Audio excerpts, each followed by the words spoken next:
The crack of gunfire echoed across the plains as Isaac Garrison saw the figure stumbling through the tall grass toward his ranch, blood streaming down her arm in the fading light of an 1876 New Mexico evening.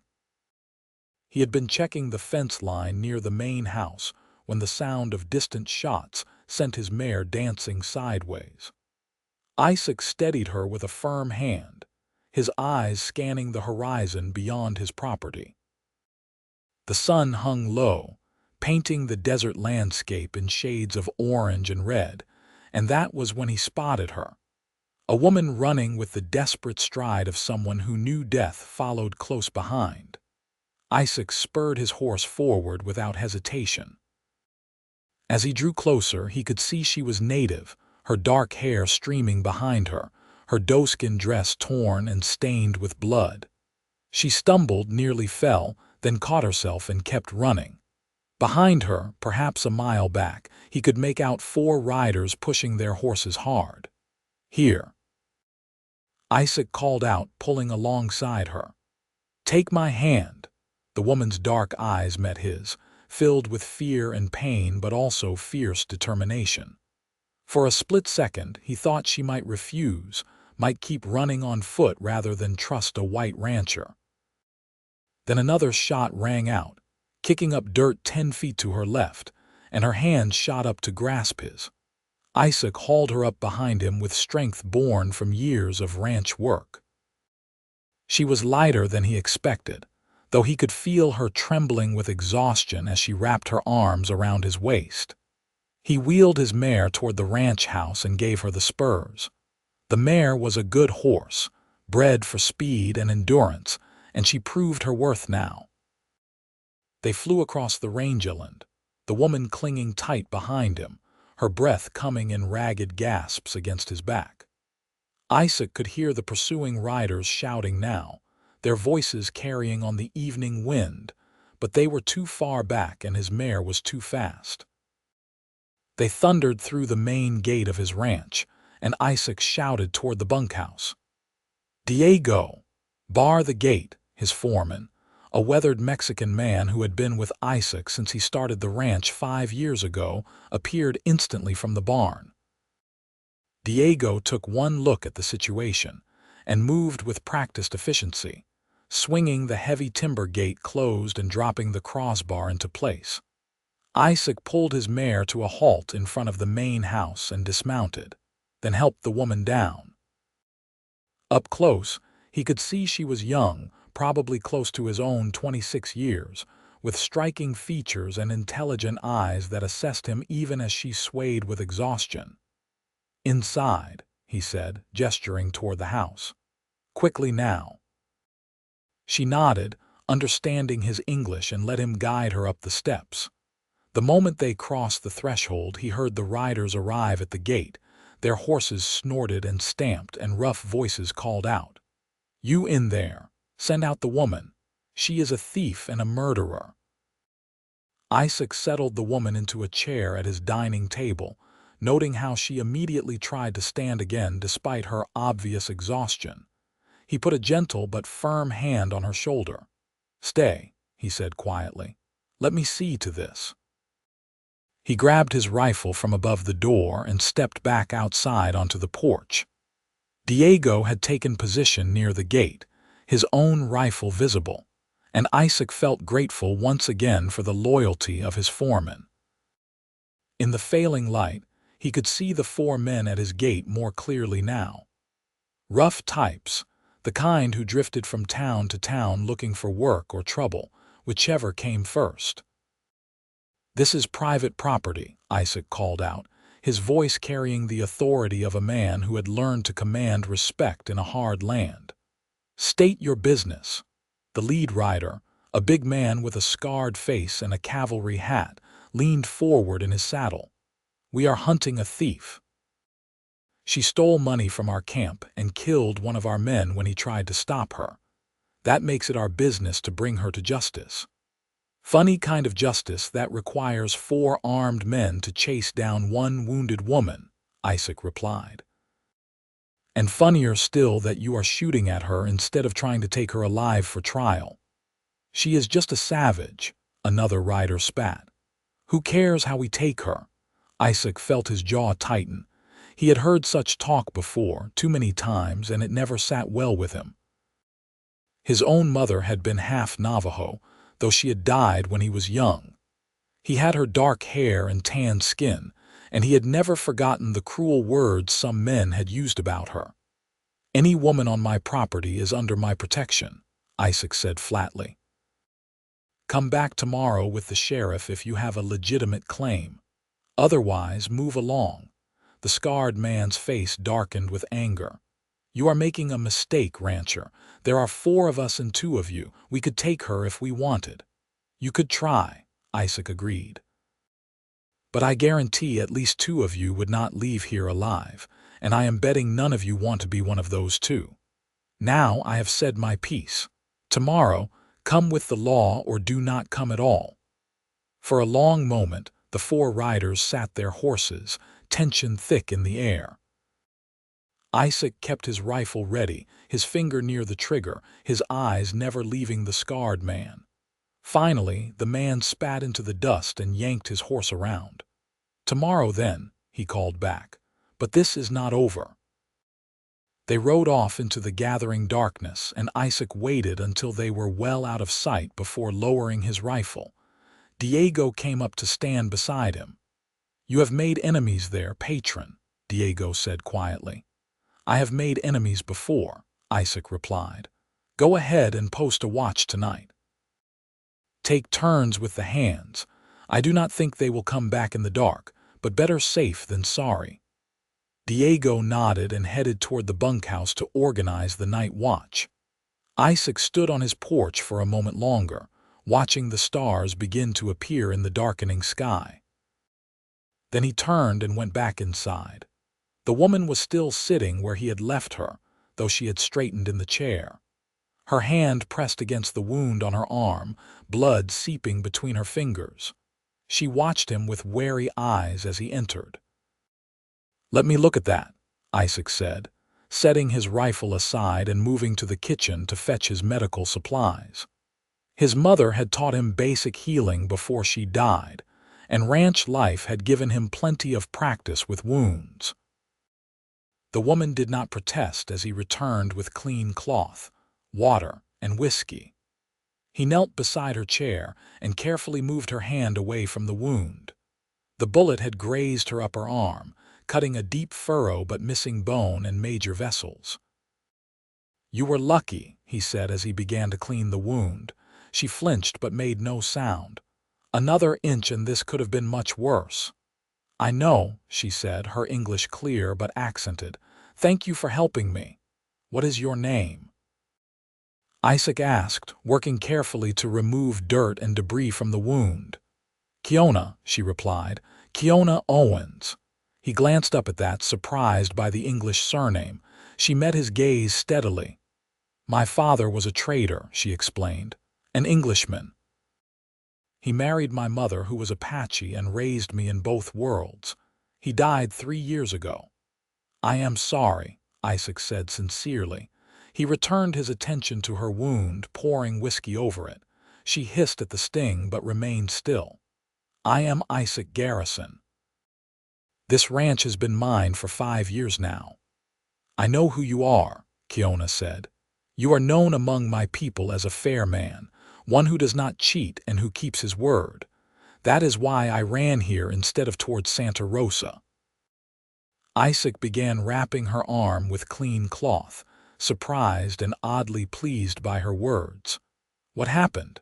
Those men said you stole from them and killed one of their party. Kiona's expression hardened.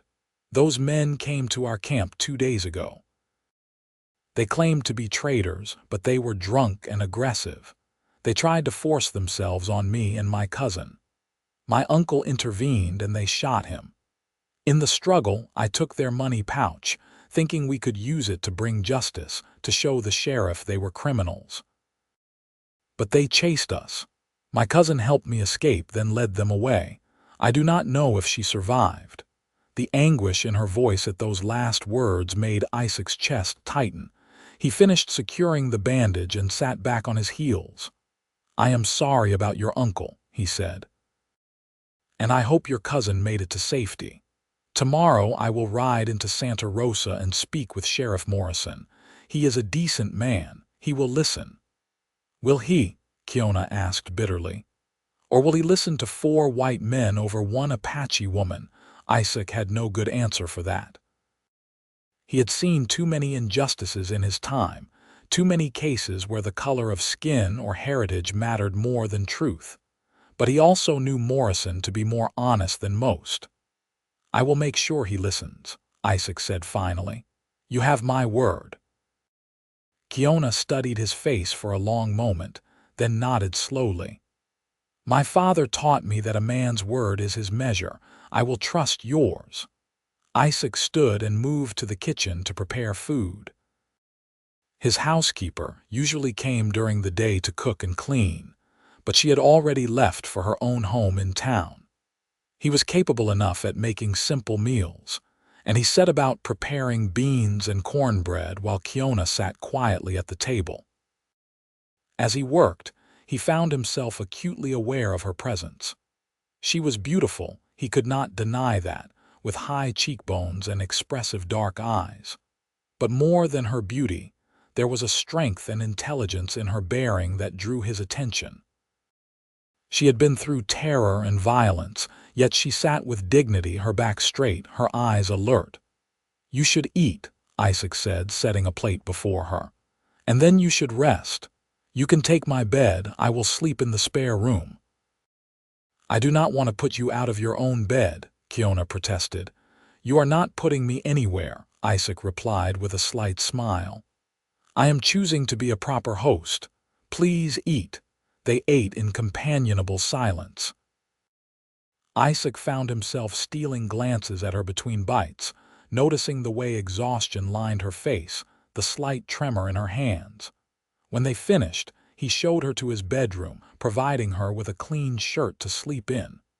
"The door has a lock," he said. "Use it if it makes you feel safer." Kiona looked at him with something like surprise. "Thank you for everything. Not many men would have done what you did today." "Then not many men were raised right," Isaac said simply. "Sleep well, Kiona."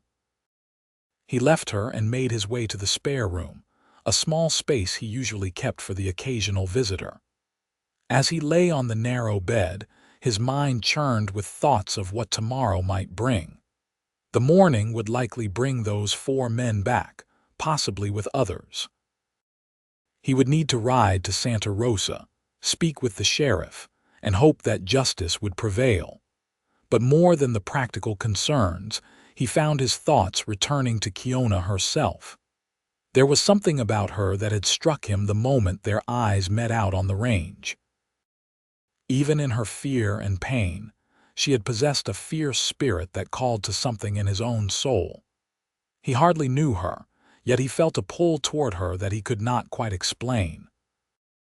Isaac fell asleep to those thoughts, and his dreams were filled with dark eyes and the sound of gunfire echoing across the plains. He woke before dawn, as was his habit, and dressed quickly. When he emerged from the spare room, he found Kiona already awake, standing in the main room wearing the shirt he had lent her. It fell to mid-thigh on her, and she had tied her torn dress around her waist. She turned at the sound of his footsteps. "I could not sleep much," she admitted. "Every sound made me think they had returned." "They have not," Isaac assured her. "My men would have raised the alarm. How is your arm?" "Sore, but better than last night," Kiona said. She moved to the window and looked out at the pre-dawn darkness. "What happens now?" Isaac joined her at the window. "Now we wait for full light, and then I ride to Santa Rosa to fetch the sheriff. Diego will stay here with the hands to protect you." "I should come with you," Kiona said. "I should tell the sheriff my side of the story myself." "Not yet," Isaac said gently. "If those men are watching the road, you would be vulnerable. Let me speak with Morrison first, make sure he understands the situation. Then we can bring you in safely." Kiona looked unhappy but nodded. "You are probably right, but I do not like hiding." "It is not hiding," Isaac said. "It is being smart." The sky began to lighten gradually, the stars fading as the sun approached the horizon. Isaac made coffee and they sat at the table, sipping the strong brew and speaking little.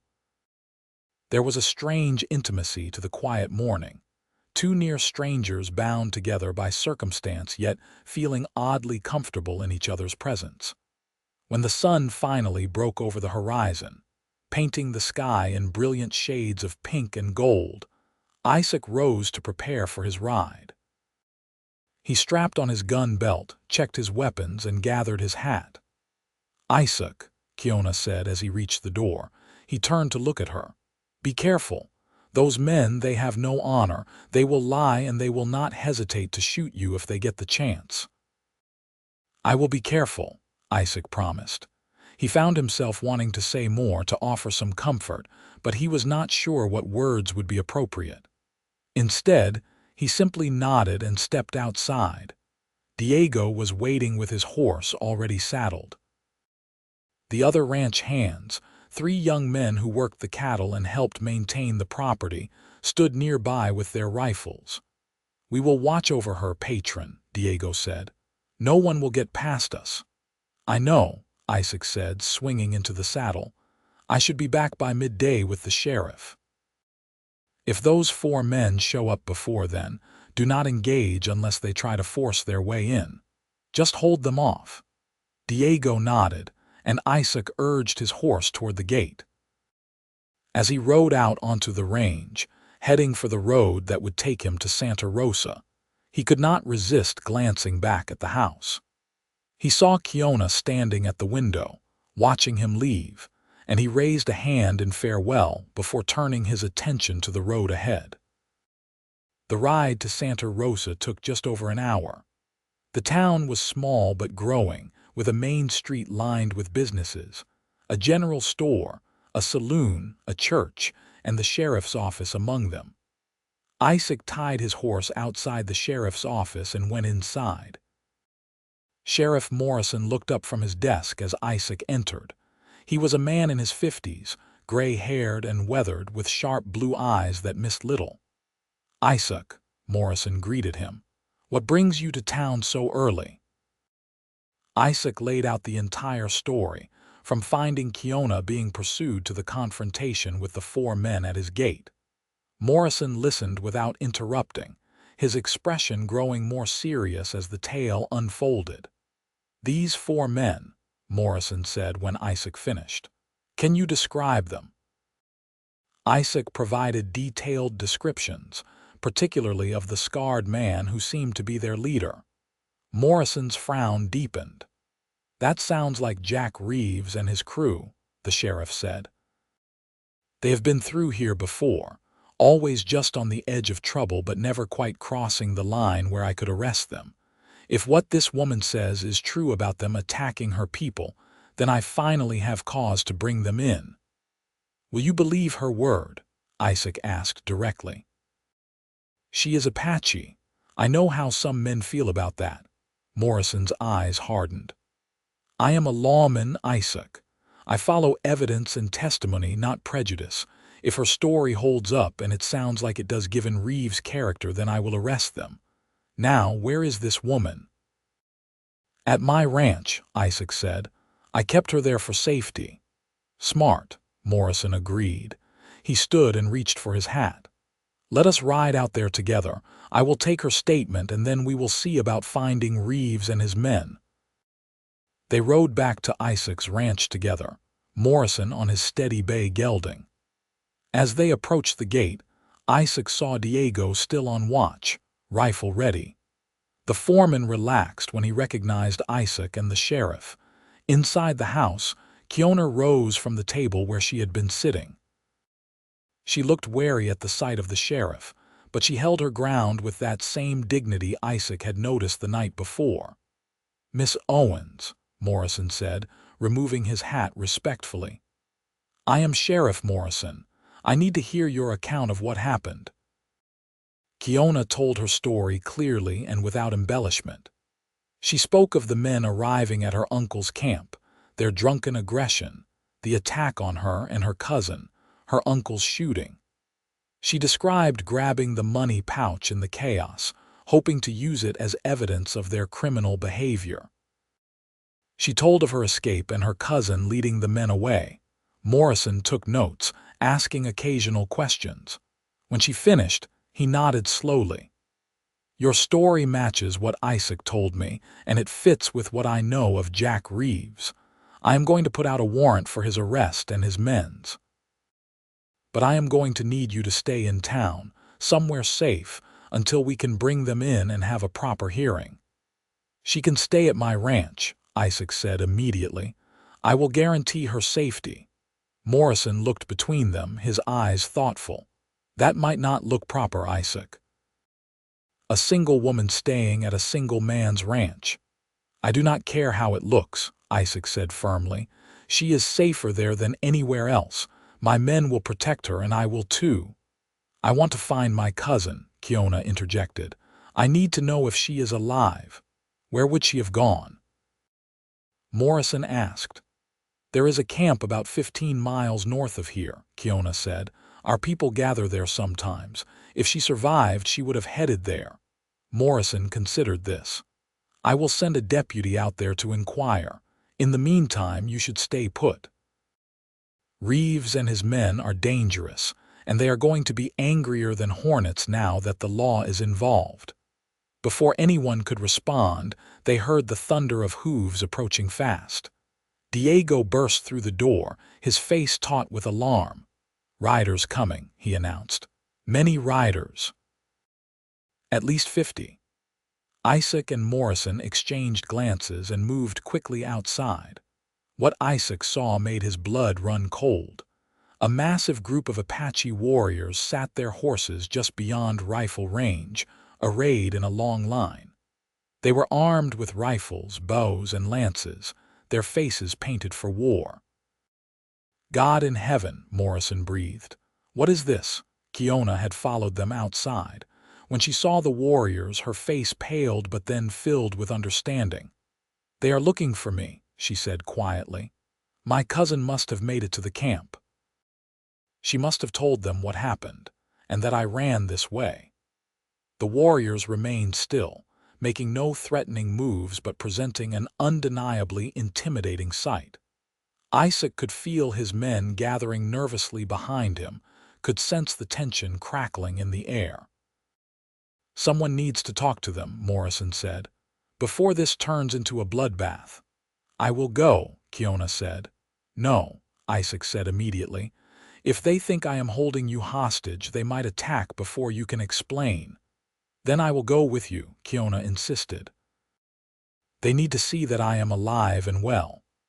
Isaac wanted to argue, but he could see the logic in her words. He looked at Morrison, who nodded reluctantly. "Go carefully," the sheriff said, "and for God's sake, do not make any sudden moves." Isaac and Kiona walked slowly toward the line of warriors, their hands visible and empty of weapons. As they drew closer, Isaac could make out individual faces. These were hard men, warriors who had fought and survived in a land that showed no mercy. The one in the center, mounted on a magnificent paint horse, had the bearing of a leader.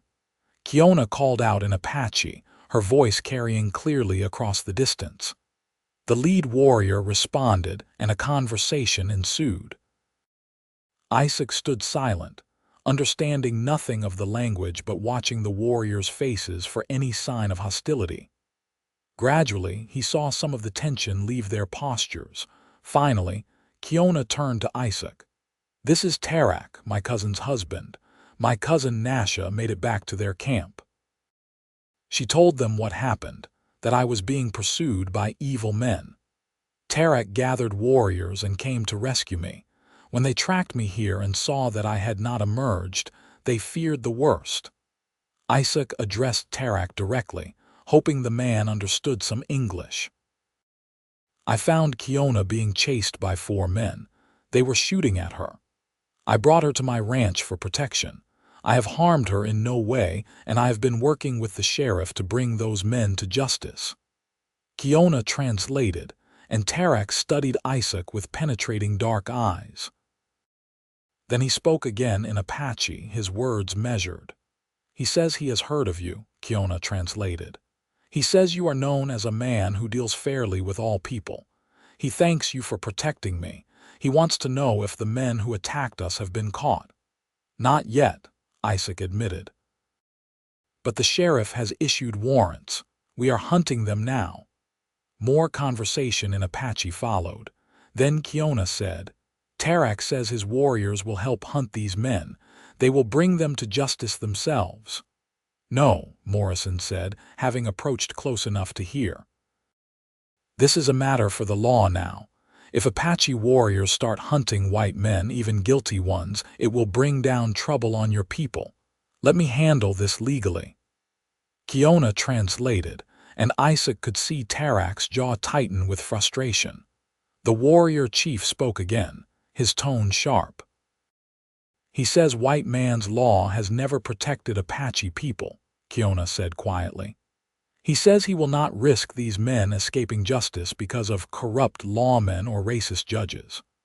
"Sheriff Morrison is neither corrupt nor racist," Isaac said firmly. "I vouch for him. He will see justice done." Tarak's eyes shifted to Isaac, studying him intently. Then he spoke directly to Kiona, a longer speech this time. When he finished, Kiona's eyes widened slightly before she responded. Another exchange followed, and Isaac saw something shift in Tarak's expression.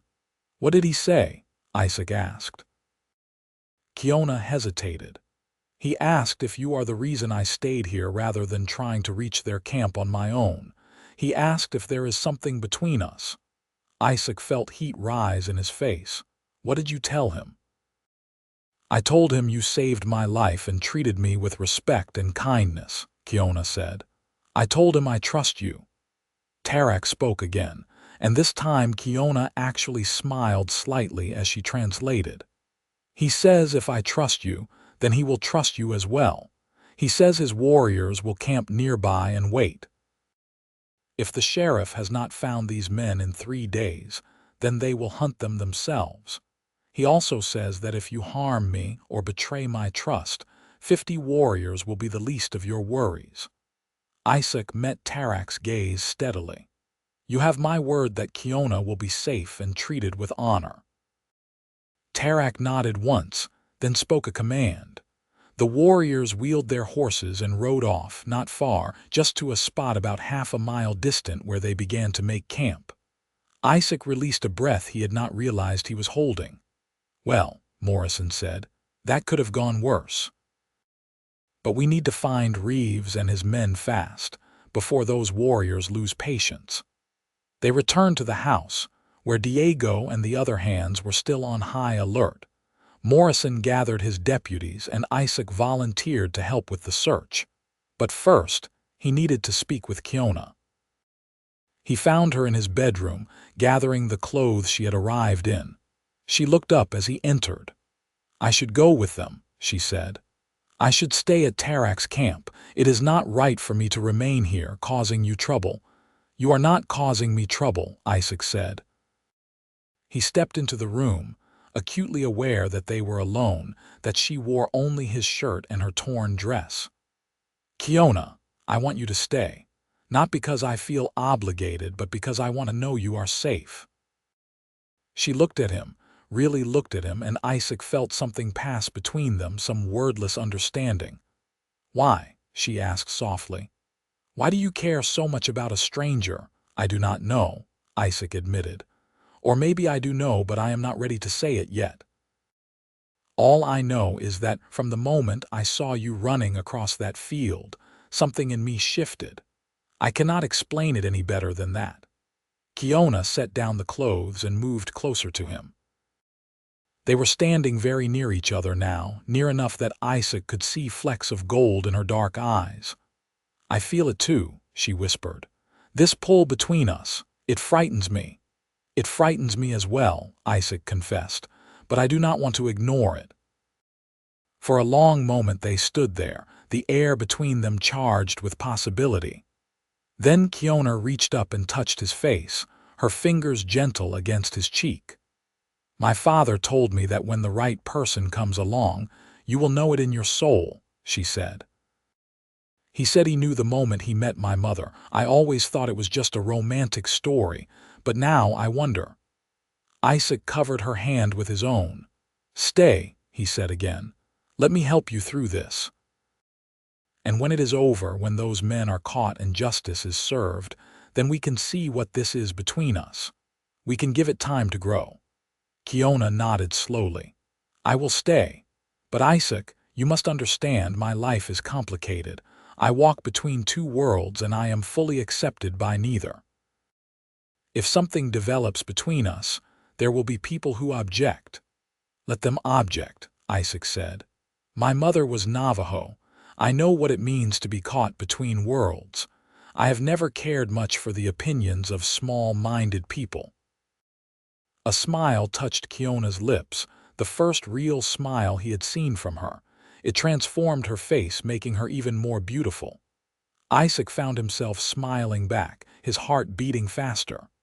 "I need to go," he said reluctantly. "I need to help Morrison hunt for Reeves and his men.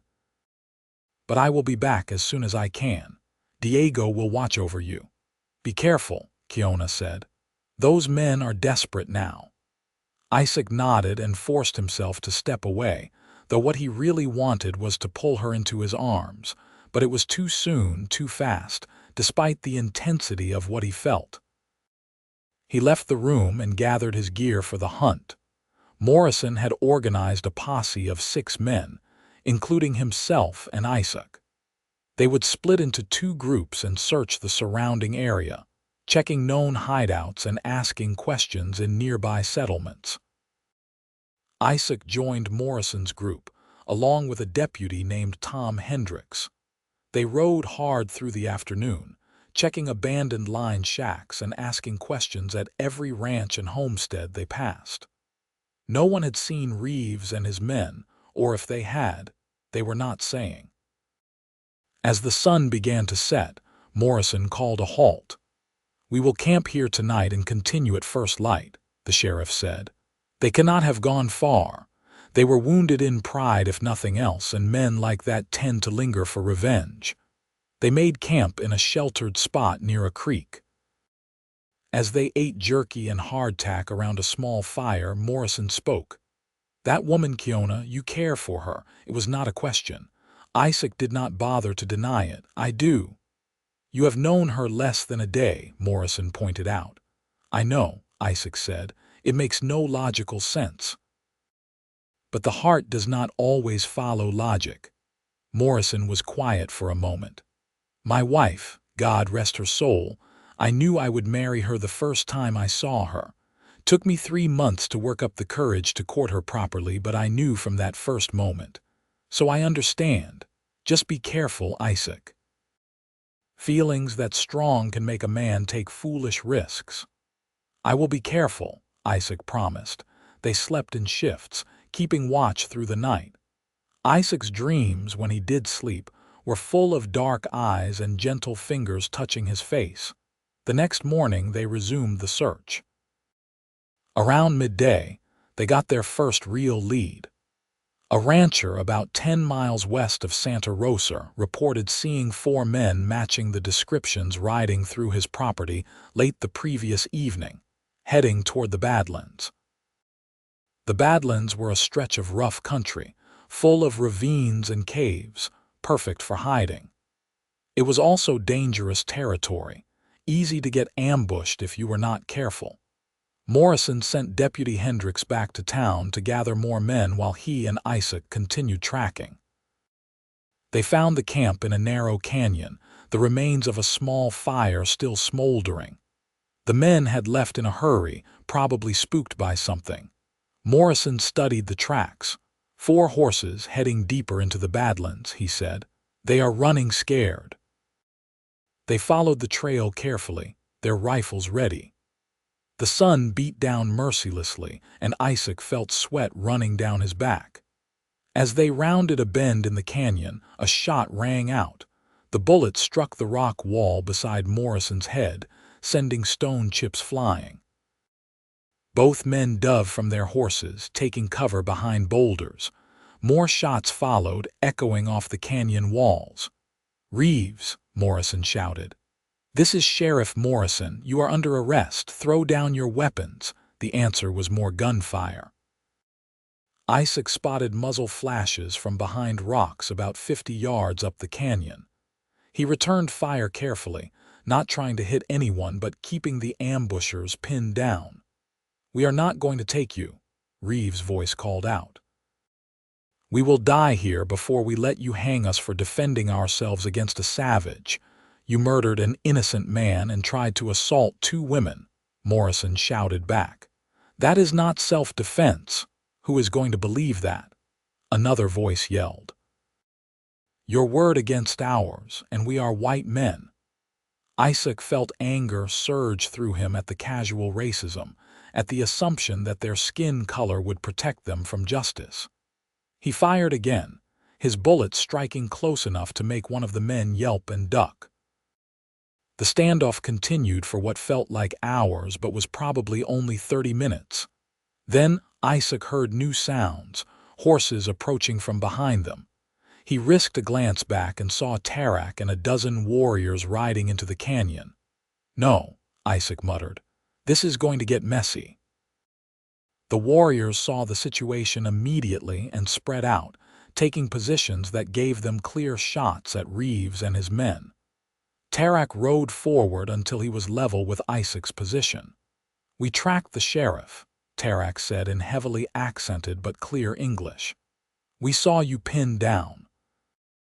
"We will help." "This needs to be done legally," Morrison said urgently. "If you kill them, it will bring trouble down on your people." Tarak's expression was hard. "These men killed my wife's uncle. They tried to hurt my wife and Kiona. Apache justice is swift."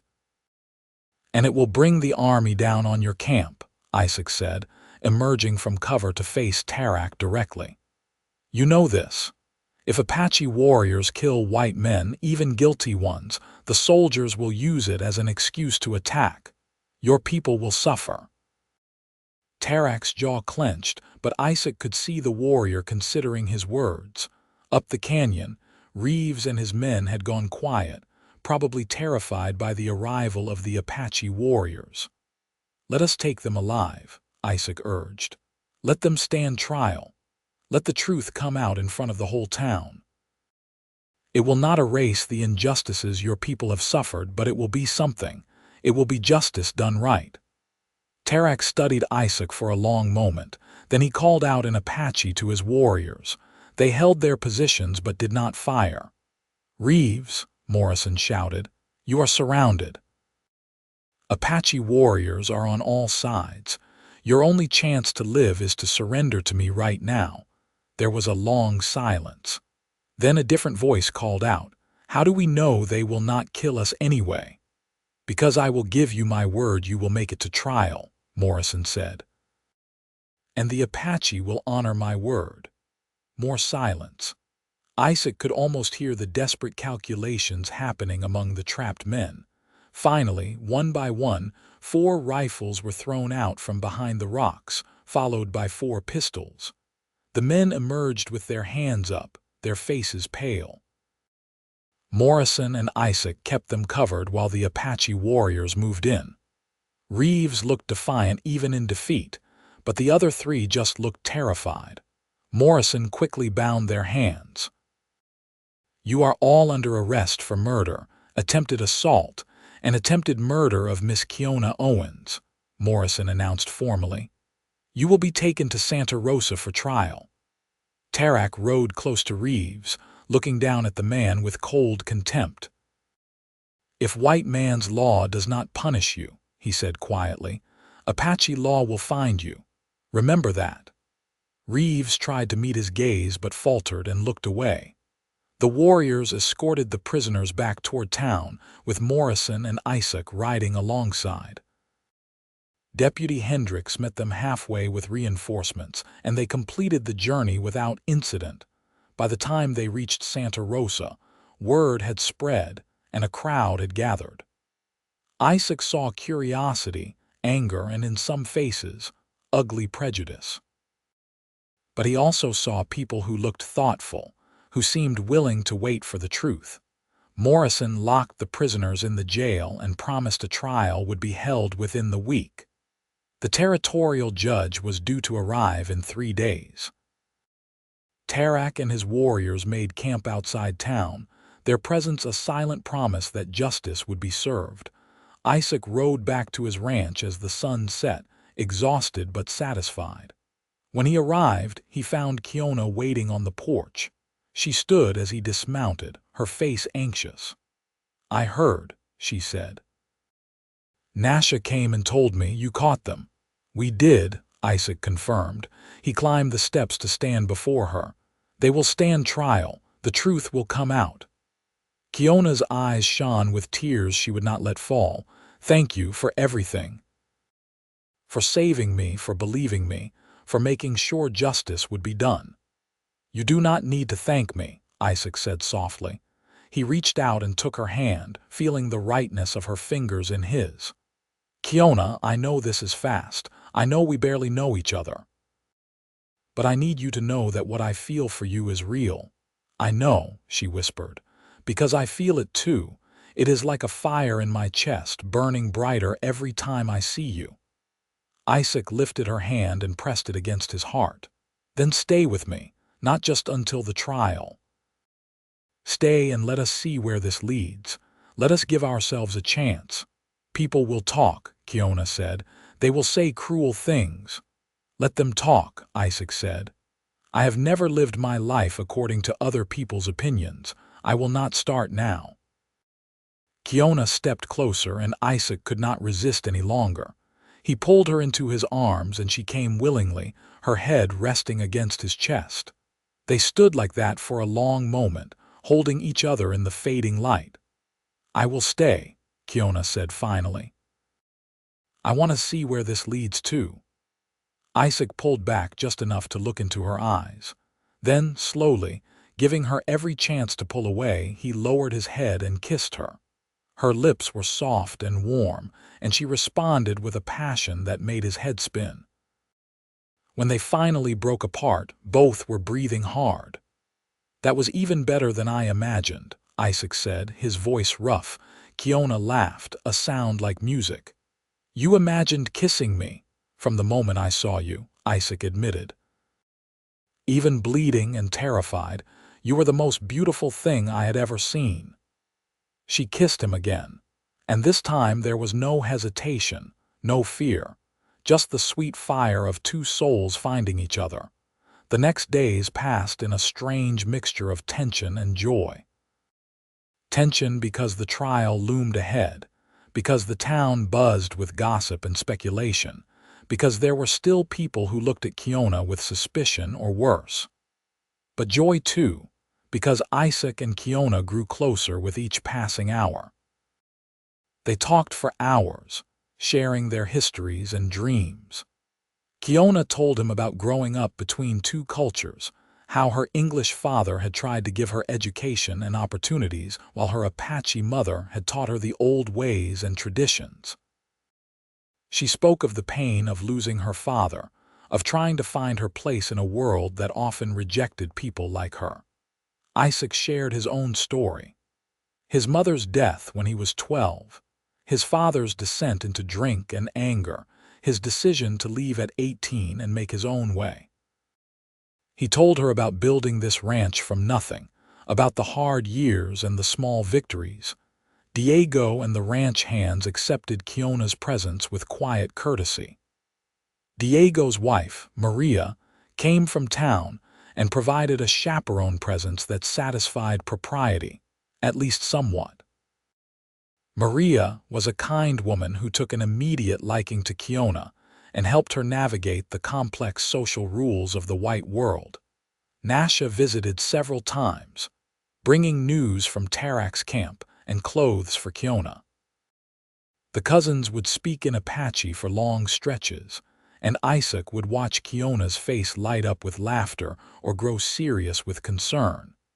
He found himself wanting to learn the language, to be able to understand that part of her world.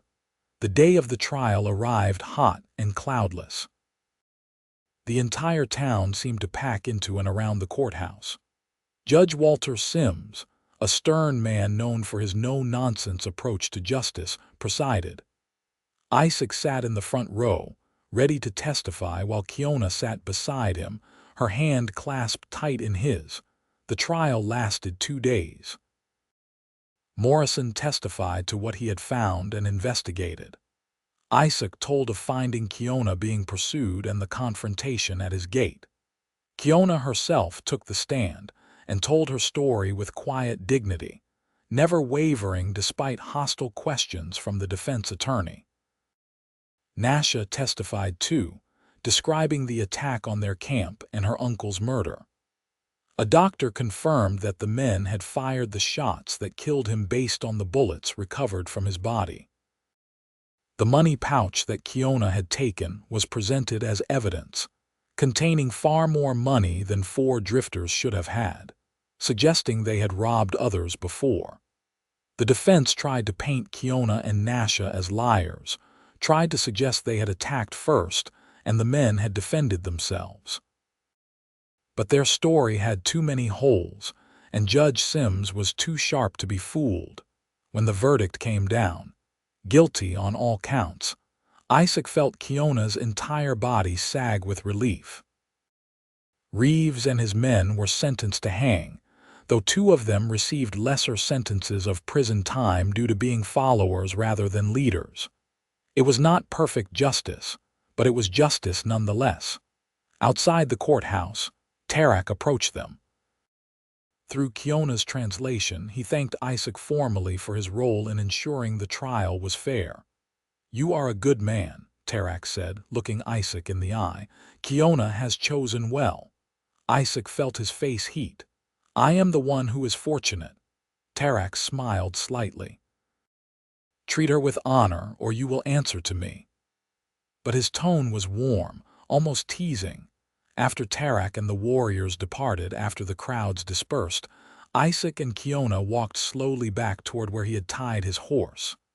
The sun was setting, painting everything in shades of gold and orange. "What happens now?" Kiona asked quietly. Isaac stopped walking and turned to face her. "Now we start building our life, if that is what you want."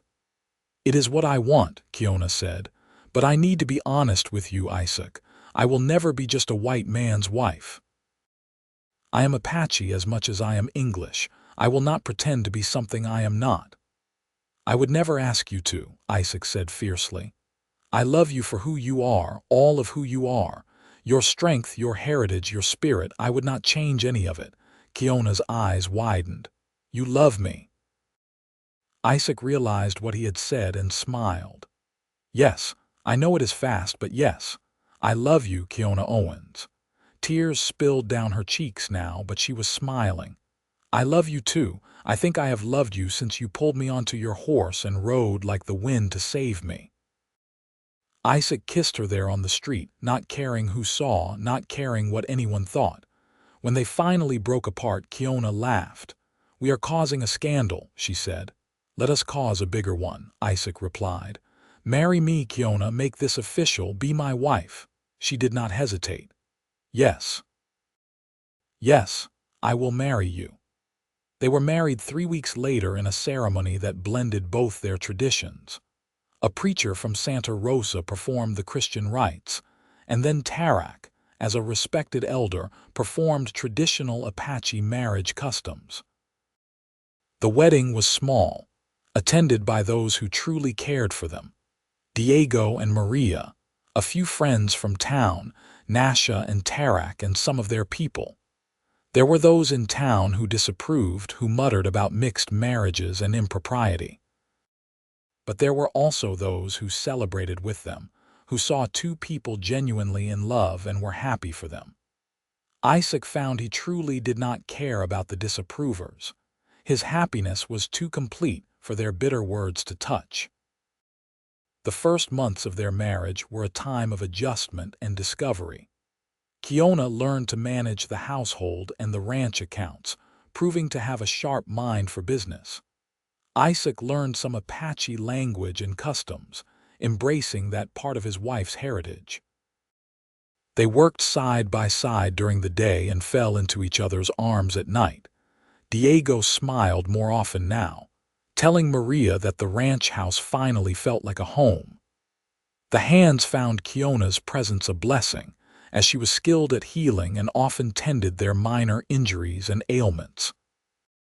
Kiona maintained close ties with Tarak's band and other Apache communities.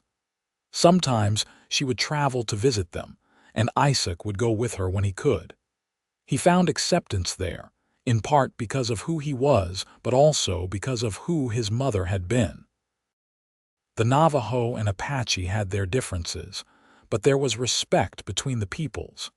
As the months turned into a year and then two, Isaac and Kiona's love only deepened.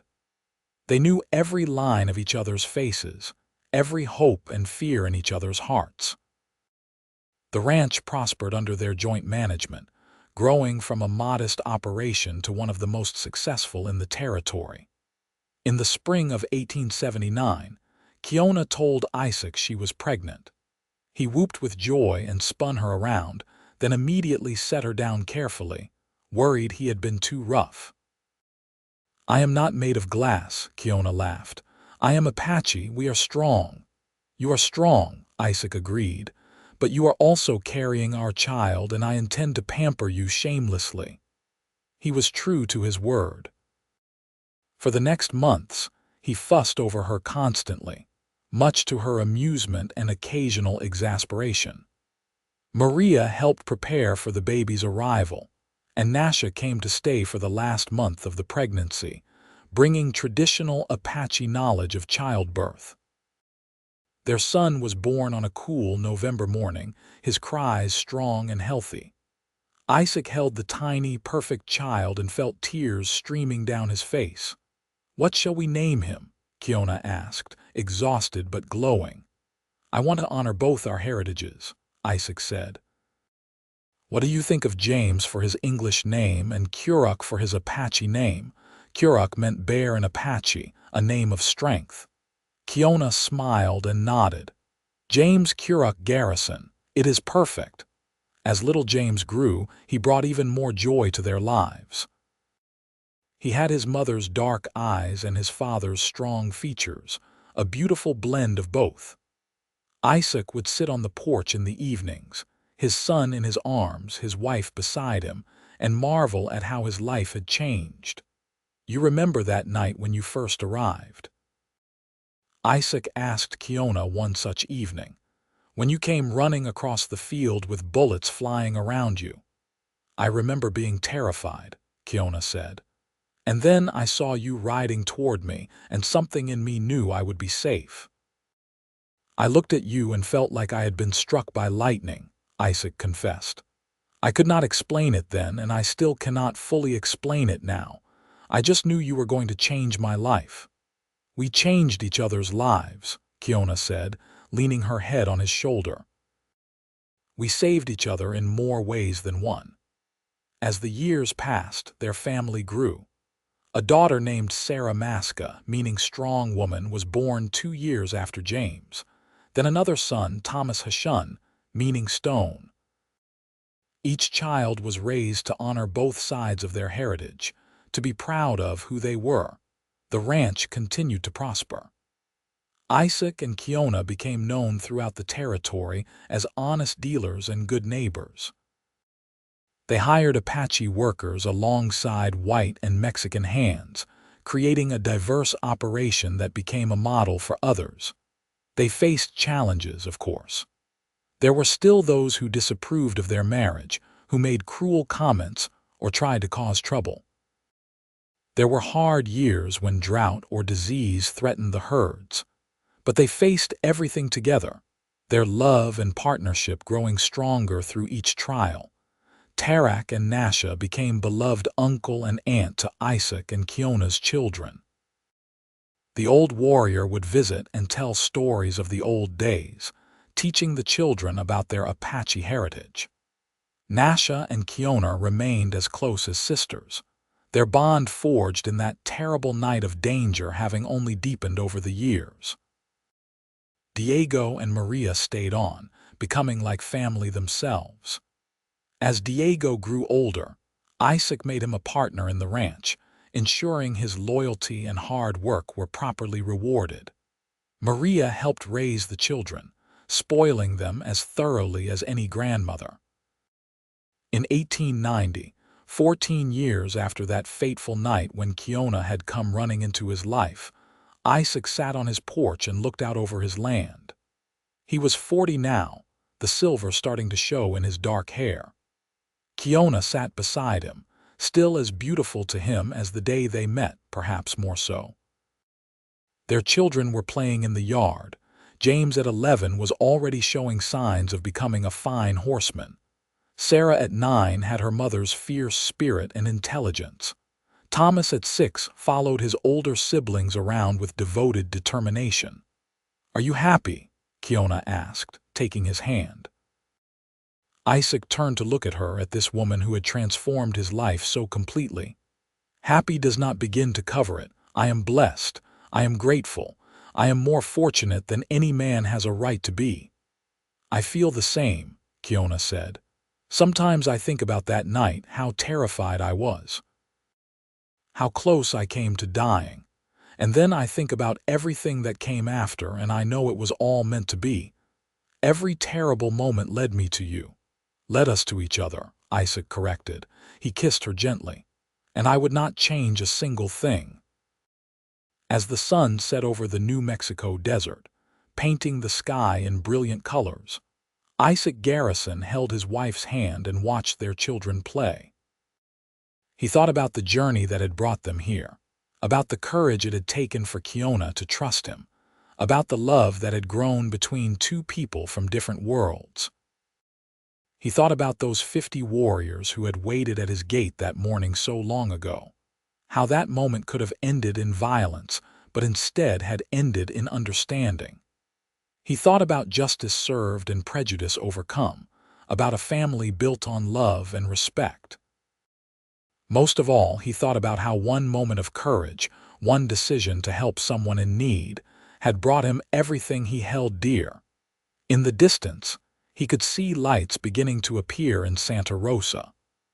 The town had grown over the years, becoming more prosperous and diverse. There were still problems, still injustices to fight, but there was also progress. Isaac and Kiona had played their part in that progress, simply by living their lives with integrity and raising their children to see the humanity in all people. "Mama, Papa," James called. "Come see what I can do." Isaac and Kiona rose and walked hand in hand to join their children. As they reached the yard, Isaac scooped up Thomas while Kiona hugged Sarah. James demonstrated his new trick of standing on his horse's back while the animal walked slowly around the yard.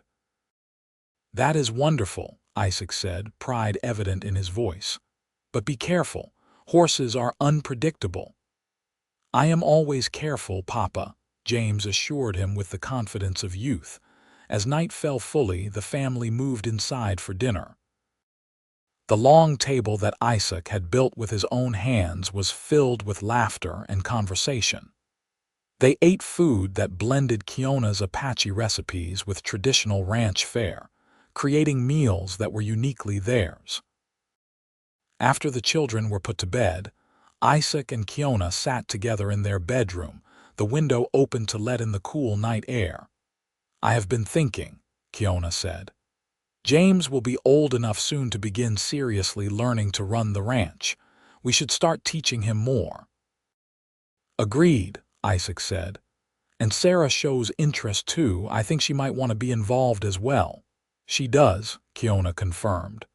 "She told me she wants to handle the business side, the accounts and deals. She has a head for numbers." Isaac smiled. "She gets that from you." They talked long into the night, making plans for their children's futures, for the ranch's continued growth, for their own dreams still to be fulfilled. Even after 14 years of marriage, they never ran out of things to discuss, never tired of each other's company. the years that followed, their lives continued to unfold with the mixture of joy and challenge that defines all human existence. James grew into a fine young man, taking on more responsibility on the ranch. Sarah did indeed pursue the business side, eventually managing all the ranch's financial affairs with skill and success. Thomas found his passion in breeding and training horses, developing a reputation throughout the territory for his abilities. Isaac and Kiona watched their children grow with pride, and sometimes bittersweet nostalgia for the days when they were small. But they also found joy in seeing the adults their children became, in watching them carry forward the values they had been taught. As Isaac moved into his 50s and then his 60s, his hair turned fully silver, but his love for Kiona never aged. She remained his constant companion, his partner in all things, the other half of his soul. When he looked at her, he still saw the fierce, brave woman who had run across that field so many years ago.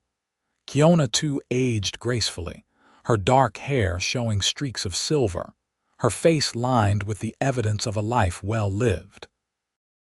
But her spirit remained as strong as ever, her intelligence as sharp, her love for Isaac as passionate. They became grandparents as their children married and started families of their own. James married a young woman from Santa Rosa, a teacher who embraced his mixed heritage. Sarah married an Apache man from Tarak's band, bringing their families even closer together. Thomas married a rancher's daughter from a neighboring property. The grandchildren came, each one a blessing, each one carrying forward the legacy of two cultures united. Isaac and Kiona spoiled them all thoroughly, telling them stories of how their grandparents had met, of the adventure and danger and love that had brought their family into being. On their 25th wedding anniversary, the whole extended family gathered at the ranch for a celebration. Tarak was there, older now but still vital, still carrying himself with the bearing of a warrior. Nasha and her children attended, as did Diego and Maria and their grown children. As Isaac stood before the assembled crowd, his arm around Kiona's waist, he felt overwhelmed with gratitude. 25 years ago, he said, his voice carrying clearly, I made the best decision of my life. I saw a woman in danger and I helped her. That single act of basic human decency brought me more joy than I ever imagined possible. He turned to look at Kiona, his eyes shining. You have made every day an adventure. You have challenged me, supported me, loved me even when I did not deserve it. You have given me children and grandchildren, a family beyond my wildest dreams. You have made my life complete. Kiona's eyes were wet with tears. And you gave me a home when I had nowhere to go. You gave me safety when I was in danger. But most of all, you gave me love without conditions, without asking me to be anything other than what I am. You are my heart, Isaac Garrison, and you always will be. They kissed while their family cheered and applauded.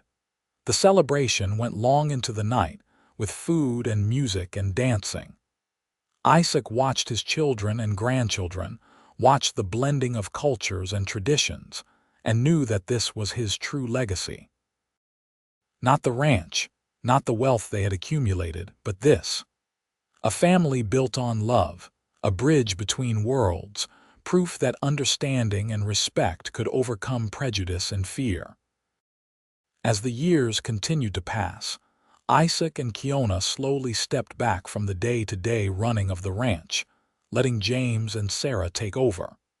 They spent their time with grandchildren, with community work with each other. They traveled some, visiting Apache communities and seeing parts of the country they had never explored. But they always returned to the ranch, to the home they had built together. The house had been expanded over the years, rooms added for children and guests, but the core remained the same. Isaac could still stand in the main room and remember that first night, when Kiona had sat at his table, wounded and frightened but unbowed. When Isaac was 72 and Kiona 70, they took a ride together out to the spot where he had first found her. It was something they did occasionally, a pilgrimage of sorts to the place where their story began. They sat on their horses, side by side, looking out over the rangeland. The grass moved in the wind like waves on an ocean, and the sky stretched endlessly above them. "Do you ever wonder what would have happened if I had not seen you that day?" Isaac asked. "If I had been working a different section of fence, or if I had stayed in the house?" "Sometimes," Kiona admitted, "but I believe we were meant to find each other. Call it fate, call it divine providence, call it whatever you like. Our souls were meant to meet." "I believe that too," Isaac said. He reached over and took her hand. "I love you, Kiona, as much today as I did 26 years ago, more even because now I know exactly what a gift you are." "And I love you," Kiona replied, "forever and always." They sat there until the sun began to set, two old lovers holding hands, their hearts as entwined as the day they first met. Then they rode slowly back to the ranch, to the home full of family and memories and love. Isaac Garrison lived to be 78 years old. When he finally passed, peacefully in his sleep with Kiona beside him, he left behind a legacy of integrity, compassion, and love. His funeral was attended by hundreds. Family, friends, ranch hands past and present, members of the Apache communities, townspeople from Santa Rosa and beyond. Kiona grieved deeply, but with the strength that had always defined her. She lived another 5 years, spending that time with her children and grandchildren, passing on the stories and traditions of both her peoples. She spoke often of Isaac, keeping his memory alive, making sure the grandchildren who had never met him knew what kind of man he was. When Kiona finally passed at 75, she was laid to rest beside Isaac on a hill overlooking the ranch. Their graves were marked with stones that reflected both their heritages, with inscriptions in English and Apache. The epitaph reads simply, "Two souls, one love, forever united." The ranch remained in the family, passed down through generations. The story of how Isaac and Kiona met became family legend, told and retold to each new generation of children. It became a story about courage, about seeing the humanity in all people, about love that transcends boundaries of culture and heritage. In the small cemetery on the hill, where Isaac and Kiona rested together, wildflowers bloomed every spring. Their grandchildren and great-grandchildren would visit, bringing their own children, ensuring that the legacy of love and acceptance lived on. The ranch house still stood a century later, expanded and modified but with its original core intact. The dining table Isaac had built with his own hands was preserved as a family heirloom. And in the main room, a painting hung, Isaac on his horse, reaching down to pull Kiona to safety, the moment that changed everything. It was a story that began with danger and fear, with gunfire and blood. But it became a story about sanctuary, about trust, about two people from different worlds who found in each other exactly what they needed. It was a story about how one act of kindness can ripple through time, creating waves that touch countless lives. Most of all, it was a love story. A Wild West tale of a rancher who gave shelter to a native woman fleeing danger, and who woke the next morning to find 50 warriors at his gate. It was the story of how that moment of tension became a moment of understanding, how danger transformed into love, and how two hearts learned to beat as one. And that love story, beginning on a desperate evening in 1876 New Mexico, echoed through the generations, a testament to the power of compassion, courage, and love that knows no boundaries. The end.